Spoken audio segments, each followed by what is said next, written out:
Hey Yammies! Welcome back to Yam's Tasty Bites. Today, we're whipping up some classic chocolate chip cookies that are super easy and oh so delicious. These cookies are perfect for any occasion or even just for a sweet treat at home. So grab your apron and let's get baking.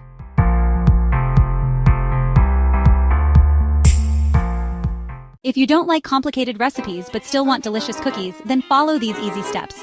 First, preheat your oven to 350 degrees Fahrenheit. In a bowl, mix 1 cup of softened butter with 1 cup of white sugar and 1 cup of brown sugar. Cream them together until smooth. Add 2 eggs, one at a time, and 2 teaspoons of vanilla extract. Mix well. Now, in a separate bowl, combine 3 cups of flour, 1 teaspoon of baking soda, and 1/2 teaspoon of salt. Gradually add the dry ingredients to the wet mixture. Stir in 2 cups of chocolate chips. Drop spoonfuls of dough onto an ungreased baking sheet. Bake for 10-12 minutes or until edges are golden brown. Let them cool on the sheet for a few minutes before transferring to a wire rack. And there you have it. Delicious homemade chocolate chip cookies in just a few steps.